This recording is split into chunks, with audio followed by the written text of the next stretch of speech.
Hey guys, this is B Mac here. We are back for episode 41 of the podcast today. Shout out to my friend Catherine. Hey girl, what's up? I'll see you soon. We'll talk to you soon. I'll see you soon. Um, anyway, I want to talk today a little bit about a iconic character in the world of movies and comic books also. The character of the Joker.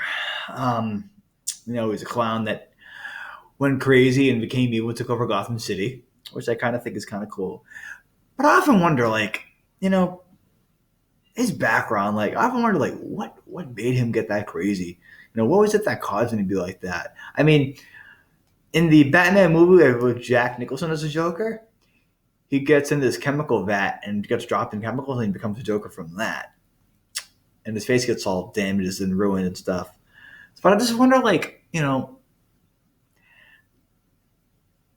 in a way, you feel for that character, kind of. You sympathize with his character because he felt like he couldn't tell jokes, he couldn't get laughs. And if you feel bad for the guy, I do, because I feel like if I was him, I'd be going crazy too if I had no way laughing at my own jokes and I had someone to tell my jokes to.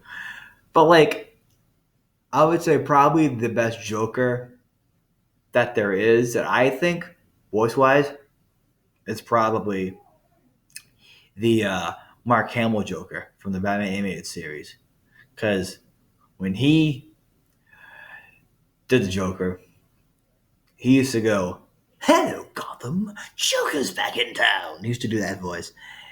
And he would always say something like, "New Gotham, new rules, even a new Batman." So he would always have that whimsical voice that would talk like that. Or he would kind of talk a little more down here. So I always admired that about Mark. He was able to put that on. And something I found interesting about Mark Joker is that there was a movie called Batman Beyond Return of the Joker. One of my friends, Owen Sorkin, who was the voice of Harley Quinn back in the 90s. I'm actually friends with her. I might have her on the podcast at some point. That'd be kind of fun. She was the voice of Harley Quinn, who was the Joker's girlfriend in that movie. And Batman and Beyond Return of the Joker, he has this character named Terry McGinnis who kind of becomes the new Batman because Batman gets too old to become Batman. He wants to retire the character. And so one of my favorite parts of that movie is when I think it's when I know it was when Terry no when the Joker is known as Tim Drake, the Robin character is actually known as the Joker. I love that part when he becomes known as a Joker. Um, One of my favorite lines in that movie is when he says when Joker goes, "Hugh, what's to know? You're a punk, a rank amateur." And it's just a great character. Heath Ledger's was okay, but I prefer to see more of Mark.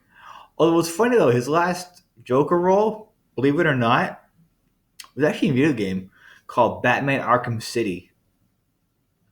Um, and Found that pretty interesting, believe it or not, that was his last role.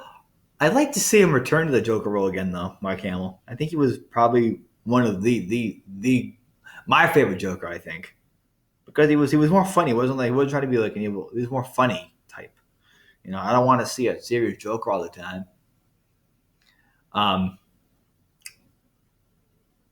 but I thought was really funny about Mark though in that movie though is when they would try to bring Mark because they were trying to tell Mark Joker's more serious. He's more evil. He's more menacing. Mark would go, "No, I want to do this quiet Joker. I want to do the old Joker better." And they would tell Mark, no, go down a little bit. He's a little more evil, and it was kind of funny because he could just go on a whim and get into it.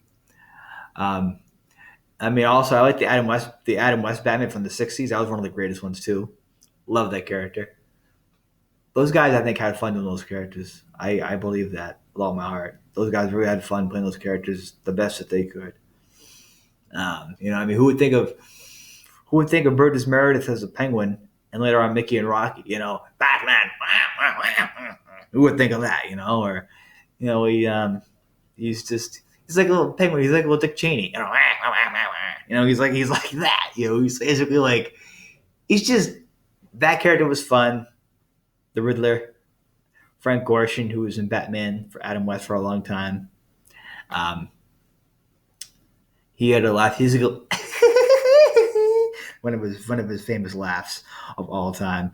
Um, but no, I've always been a big Batman guy. Believe it or not, I actually like him the best. I think he's the most coolest one of all the heroes that there is. Spider Man's pretty cool, but Batman's the favorite. And I love Harley Quinn. Also, love her voice. Um, and then one of my all time favorite Jack Nicholson Joker lines is when he says, "Tell me something, my friend. Ever dance with the devil by the pale moonlight? No, I was asked out of all my prey. I just like the sound of it, you know." And then I like that he does when he goes, um, "Just the two of us, mano and imano. I have taken off my makeup. Let's see if you can take off yours." It's one of the greatest movie lines I've ever heard in my lifetime from a character like that, you know. Um, but again, guys, it's been great being at the Mindcaster podcast. I'll be back next week for more rants and more things like that. Hoping to get a guest on pretty soon named Norman Stoney Stone, who's a local Somerville boxer, pretty soon with his friend Jimmy Capoleo, who I'm friends with also. So, guys, been great. See you guys next week.